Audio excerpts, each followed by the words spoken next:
Hi friends, welcome back to my YouTube channel. ನಾನು ನಿಮ್ಮ ಸರಿತಾ. ಎಲ್ಲರೂ ಹೇಗಿದ್ದೀರಾ? ನಾನಿವತ್ತು ರಾಗಿ ರೊಟ್ಟಿ ಮತ್ತು ಅದಕ್ಕೆ ಕಾಂಬಿನೇಷನ್ನಾಗಿ ಚಟ್ನಿನ ಮಾಡ್ತಾಯಿದ್ದೀನಿ. ನೋಡಿ, ನಾನಿಲ್ಲಿ ಫಸ್ಟು ಒಂದು ಕಪ್ಪಷ್ಟು ಕಡಲೆ ಬೀಜನ, ಹಸಿ ಕಡಲೆ ಬೀಜ ಒಂದು ಮಿಕ್ಸರ್ ಜಾರ್ಗೆ ಹಾಕ್ಕೊಂಡು ನೀಟಾಗಿ ರುಬ್ಕೊತೀನಿ.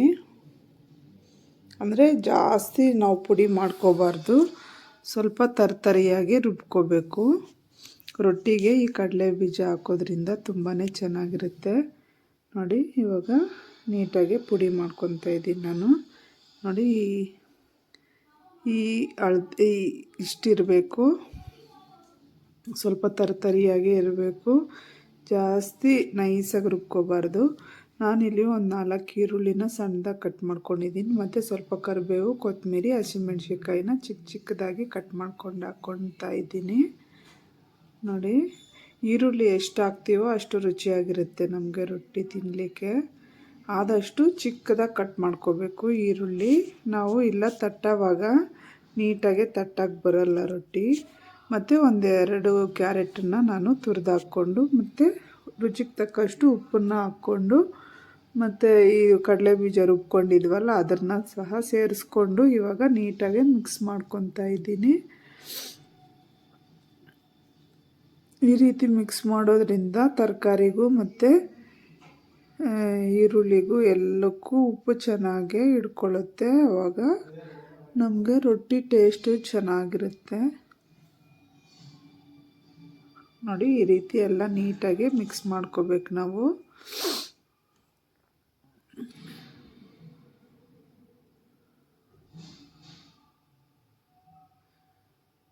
ನೀರೇನು ಹಾಕಕ್ಕೆ ಹೋಗ್ಬಾರ್ದು. ನಾವು ಈರುಳ್ಳಿ ಹಾಕಿರ್ತೀವಲ್ಲ, ಈರುಳ್ಳಿ ಆಗಿರೋ ನೀರನ್ನೇ ಸಾಕಾಗುತ್ತೆ. ಮತ್ತು ಇವಾಗ ನಾವು ಎಷ್ಟು ಬೇಕೋ ಅಷ್ಟು ಅಳತೆಯಲ್ಲಿ ರಾಗಿ ಹಿಟ್ಟನ್ನು ಹಾಕ್ಕೊಂಡು ಇವಾಗ ನೀಟಾಗಿ ಎಲ್ಲ ಕಲಿಸ್ಕೋಬೇಕು. ನೀವು ಜನ ಎಷ್ಟಿದ್ದೀರೋ ಅಷ್ಟು ಕ್ವಾಂಟಿಟಿ ತಗೊಂಡು ಹಾಕ್ಕೋಬೇಕು ಹಿಟ್ಟನ್ನು. ನಾನು 4 ಜನ ಇದ್ದೀವಿ, ನಾವು 4 ಜನಕ್ಕೆ ಇಷ್ಟನ್ನು ಹಾಕ್ಕೊತಾ ಇದ್ದೀನಿ. ಒಂದು ದೊಡ್ಡ ಬಟ್ಲಷ್ಟು ಹಾಕ್ಕೊಂಡಿದ್ದೀನಿ ನಾನು. ಅದು ಸುಮಾರು ಒಂದು 1/4 kg ಅಷ್ಟಿರುತ್ತೆ. ನೋಡಿ, ಇವಾಗ ಎಲ್ಲ ಮಿಕ್ಸ್ ಮಾಡಾಯಿತು. ಸ್ವಲ್ಪನೇ ನೀರು ಹಾಕ್ಕೊಂಡು ಈ ರೀತಿ ನೀಟಾಗಿ ಕಲಿಸ್ಕೋಬೇಕು. ನೀವು ಅಕ್ಕಿ ಹಿಟ್ಟನ್ನು ಬೇಕಾದರೆ ಸ್ವಲ್ಪ ಹಾಕ್ಕೋಬೋದು. ನಾನು ರಾಗಿ ಹಿಟ್ಟು ಜೊತೆಯಲ್ಲೇ ಸ್ವಲ್ಪ ಅಕ್ಕಿ ಮಿಕ್ಸ್ ಮಾಡಿ ಆಡಿಸ್ಕೊಂಡು ಬರ್ತೀನಿ, ಹಂಗಾಗಿ ನಾನು ಅಕ್ಕಿ ಹಿಟ್ಟು ತೋರಿಸಿಲ್ಲ. ನೋಡಿ, ಇವಾಗ ಎಲ್ಲ ಮಿಕ್ಸ್ ಮಾಡಾಯಿತು. ನೋಡಿ, ಈ ರೀತಿ ಎಲ್ಲ ನೀಟಾಗಿ ಮಿಕ್ಸ್ ಮಾಡಿ ಒಂದು 10-15 ನಿಮಿಷ ನೆನೆಯಕ್ಕೆ ಬಿಡಬೇಕು. ನೋಡಿ, ಎಷ್ಟು ಚೆನ್ನಾಗಿ ಬಂದಿದೆ. ಈ ರೀತಿ ಅದಕ್ಕೆ ಕಲಿಸ್ಕೋಬೇಕು ನಾವು. ಜಾಸ್ತಿ ತೆಳ್ಳಗೂ ಬೇಡ, ಜಾಸ್ತಿ ಗಟ್ಟಿನೂ ಬೇಡ. ಅದಕ್ಕೆ ನಾವು ಹಿಟ್ಟನ್ನು ಕಲಸಿಕ್ಕೋಬೇಕು. ಇವಾಗ ನಾನು ಒಂದು 15 ನಿಮಿಷ ನೆನೆಯಾಗಿ ಬಿಡ್ತೀನಿ. ಅಷ್ಟರಲ್ಲಿ ಚಟ್ನಿಗೆ ಪ್ರಿಪೇರ್ ಮಾಡ್ಕೊತಾ ಇದ್ದೀನಿ. ಇಲ್ಲಿ ಒಂದು ಸ್ವಲ್ಪ ಕಡಲೆ ಬೀಜನ ಹಾಕ್ಕೊಂಡು ನೀಟಾಗಿ ಹುರ್ಕೊತಾ ಇದ್ದೀನಿ.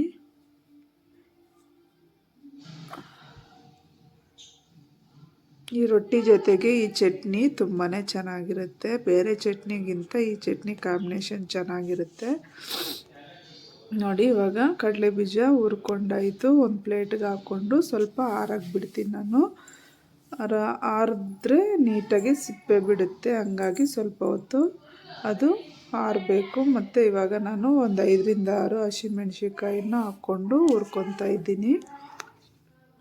ನಿಮಗೆ ಹಸಿಮೆಣ್ಸಿಕಾಯಿ ಗ್ಯಾಸ್ಟ್ರಿಕ್ ಅಂದರೆ ಒಣಮೆಣ್ಸಿಕಾಯಿ ಸಹ ಹಾಕ್ಕೋಬೋದು. ನೋಡಿ, ಇಲ್ಲಿ ಸ್ವಲ್ಪ ಮೆಣಸಿಕಾಯಿ ಎಲ್ಲ ಹುರಿದಾದ್ಮೇಲೆ ಲಾಸ್ಟಲ್ಲಿ ನಾನು 1 ಸ್ಪೂನಷ್ಟು ಜೀರಿಗೆನ ಹಾಕ್ಕೊತಾ ಇದ್ದೀನಿ. ಇಳಿಸೋವಾಗ ಸುಮ್ಮನೆ ನಾವು ಹಂಗೆ ಹಾಕ್ಕೊಂಡು ಹಂಗೆ ತೆಕ್ಕೋಬೇಕು. ಜೀರಿಗೆ ಫಸ್ಟೇ ಹಾಕ್ಕೋಬಾರ್ದು, ಸೀದೋಗ್ಬಿಡುತ್ತೆ. ನೋಡಿ,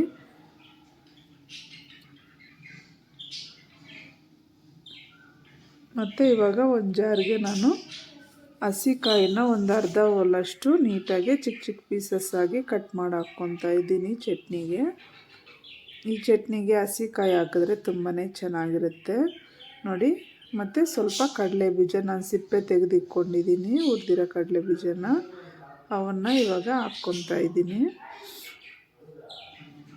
ಆದಷ್ಟು ಗಟ್ಟಿಗೆ ರುಬ್ಕೊಳ್ಳಿ, ಚಟ್ನಿ ರೊಟ್ಟಿ ಜೊತೆಗೆ ಚೆನ್ನಾಗಿರುತ್ತೆ. ಜಾಸ್ತಿ ನೀರು ಹಾಕೋಕ್ಕೆ ಹೋಗಬೇಡ್ರಿ ನೋಡಿ. ಇವಾಗ ಮೆಣಸಿನ್ಕಾಯಿ ಜೀರಿಗೆ ಹುರಿದಿಟ್ಕೊಂಡಿದ್ವಲ್ಲ ಅದನ್ನು ಹಾಕ್ಕೊತಾ ಇದ್ದೀನಿ. ಮತ್ತು ಒಂದು ಸ್ವಲ್ಪ ಹುಣಸೆಹಣ್ಣು, ಒಂದು ಸ್ವಲ್ಪ ರುಚಿಗೆ ತಕ್ಕಷ್ಟು ಉಪ್ಪು ಹಾಕ್ಕೊಂಡು ಇದು ಸ್ವಲ್ಪ ತರ್ತರಿಯಾಗಿ ರುಬ್ಕೊಂಡು,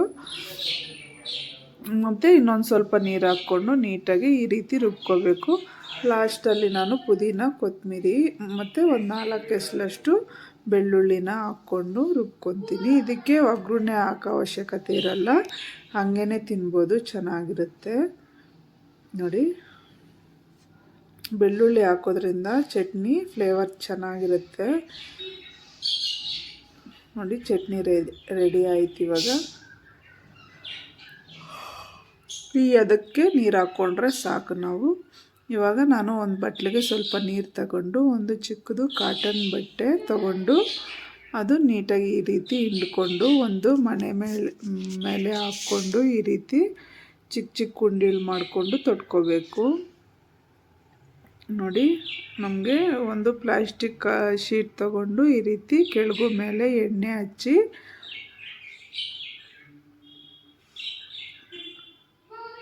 ನೋಡಿ, ಕೆಳಗಡೆನೂ ಮೇಲೇನೂ ಎರಡು ಕಡೆನೂ ಹಾಕಬೇಕು ನೋಡಿ. ನಾವು ಯಾವ ಕಡೆ ತಿಡಿದ್ರೆ ಆ ಕಡೆ ಬರುತ್ತೆ. ರೊಟ್ಟಿ ತುಂಬಾ ಈಸಿಯಾಗಿ ಮಾಡ್ಕೋಬೋದು. ಮಾಡ್ದಿದ್ದವರು ಸಹ ಈ ರೀತಿ ಮಾಡಿದ್ರೆ ತುಂಬಾ ಈಸಿಯಾಗುತ್ತೆ ಮತ್ತು ಬೇಗನೂ ಆಗುತ್ತೆ. ನಾನಿವಾಗ 2 ಒಲೆ ಮೇಲೇನೂ 2 ಹೆಂಚಿಟ್ಕೊಂಡಿರ್ತೀನಿ. ಈ ರೀತಿ ಮಾಡಿದ್ರೆ ಬೇಗನೆ ಆಗುತ್ತೆ.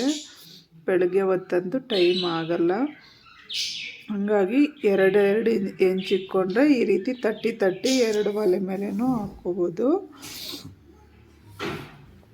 ನೋಡಿ. ಇವಾಗ ಹೆಂಚಿಟ್ಟಿದೆ ನಾನು, ಕಾದಿದೆ. ಸ್ವಲ್ಪ ಎಣ್ಣೆ ಹಾಕ್ಕೊಂಡು ಇವಾಗ ನಾವು ತಟ್ಕೊಂಡಿದ್ವಲ್ಲ ರೊಟ್ಟಿನ ಈ ರೀತಿ ಹಾಕಿ ನೀಟಾಗಿ ಬಟ್ಟೆನ ಎತ್ಕೊಬಿಡ್ಬೇಕು ನಾವು ನೋಡಿ.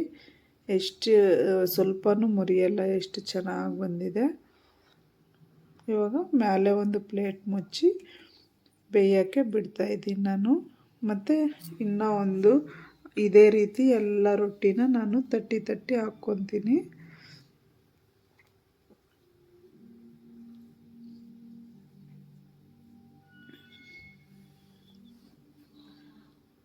ಈ ರೀತಿ ಪೇಪರ್ ಹಾಕಿ ತಟ್ಟಿದ್ರೆ ನಾವು ಎಲ್ಲಿ ನಮಗೆ ಕೈಗೂ ಅಂಟಲ್ಲ, ಮತ್ತು ನೀಟಾಗಿ ನಾವು ಯಾವ ಶೇಪ್ಗೆ ಬೇಕಾದರೂ ನೀಟಾಗಿ ಈ ರೀತಿ ತೀಡ್ಕೋಬೋದು ನೋಡಿ. ಸೇಮ್ ನಾವು ಚಪಾತಿ ಹೆಂಗೆ ಮಾಡ್ತೀವೋ ಅಷ್ಟು ತೆಳುವಾಗಿ ಬೇಕಾದರೂ ಮಾಡ್ಕೋಬೋದು. ಇದು ಈ ರೀತಿ ಮಾಡಿದ್ರೆ ನೋಡಿ.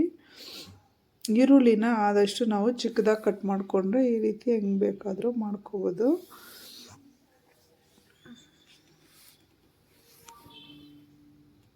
ನೋಡಿ. ಇದು ಇವಾಗ ಬೆಂದಿದೆ. ಸ್ವಲ್ಪ ಮೇಲೆ ಎಣ್ಣೆನ ಹಾಕ್ಕೊಂಡು ಮತ್ತು ಉಲ್ಟಾ ಮಾಡ್ಕೋಬೇಕು ಈ ರೀತಿ. ನಾನಂತೂ ವಾರಕ್ಕೆ 2 ಟೈಮ್ ಆದರೂ ಮಾಡ್ತಾಯಿರ್ತೀನಿ. ನಮ್ಮ ಮನೇಲಿ ತುಂಬಾ ಇಷ್ಟಪಡ್ತಾರೆ ರಾಗಿ ರೊಟ್ಟಿ ಅಂದರೆ ನೋಡಿ. ಬೆಳಗ್ಗೆ ಟಿಫನ್ಗೂ ಮಾಡ್ಬೋದು ಮತ್ತು ರಾತ್ರಿ ಊಟಕ್ಕೂ ಸಹ ನಾವು ಮಾಡ್ಕೋಬೋದು. ಈ ರೀತಿ ಚೆನ್ನಾಗಿರುತ್ತೆ. ಬಿಸಿ ಹಾಕ್ಕೊಟ್ರೆ ಯಾರು ತಿನ್ನಲ್ಲ ಹೇಳಿ, ತುಂಬಾ ಇಷ್ಟಪಟ್ಟು ತಿಂತಾರೆ ಮನೆಯವರು ನೋಡಿ. ಇವಾಗ ಎಷ್ಟು ನೀಟಾಗಿ ಪರ್ಫೆಕ್ಟಾಗಿ ಬಂದಿದೆ. ನಮ್ಮ ಮಕ್ಳಿಗಂತೂ ತುಂಬಾ ಇಷ್ಟ ಅವ್ರಿಗೆ. ನಾನು ವಾರದಲ್ಲಿ 2 ಟೈಮ್ ಆದರೂ ಮಾಡ್ತಾಯಿರ್ತೀನಿ. ನಾನು ತಿಂಡಿಗೆ ಮಾಡ್ತೀನಿ ಬೆಳಗ್ಗೆ ಹೊತ್ತು, ಬಾಕ್ಸು ಸಹ ತಗೊಂಡೋಗ್ತಾರೆ ಅವರು. ಈ ರೀತಿ ಕಾಟನ್ ಬಟ್ಟೆ ಮೇಲೆ ನಾವು ತಟ್ಟಿ ಹಾಕ್ತಾಯಿದ್ರೆ ನಾವು ಮಾಡ್ದಂಗೆ ಅನಿಸಲ್ಲ, ಬೇಗನೆ ಆಗಿಬಿಡುತ್ತೆ. ಮತ್ತು ಹೆಂಚೂ ಸಹ 2 ಇಟ್ಕೊಂಡ್ರೆ ಆ ಕಡೆ ಒಂದು ಈ ಕಡೆ ಒಂದು ಬೇಗನೆ ಆಗಿಬಿಡುತ್ತೆ ನೋಡಿ.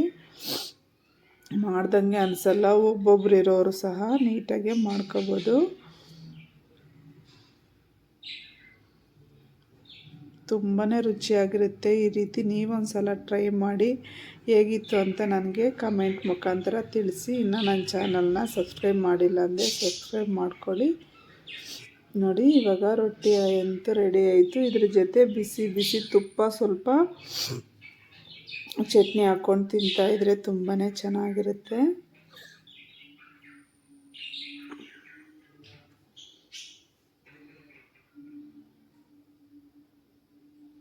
ಈ ಚಟ್ನಿ ಅಂತೂ ರೊಟ್ಟಿಗೆ ತುಂಬಾ ಚೆನ್ನಾಗಿರುತ್ತೆ. ಈ ರೀತಿ ಚಟ್ನಿ ಮಾಡಿಕೊಂಡ್ರೆ ಕಾಯಿ ಚಟ್ನಿಗಿಂತ ಈ ಚಟ್ನಿ ತುಂಬಾ ಚೆನ್ನಾಗಿರುತ್ತೆ.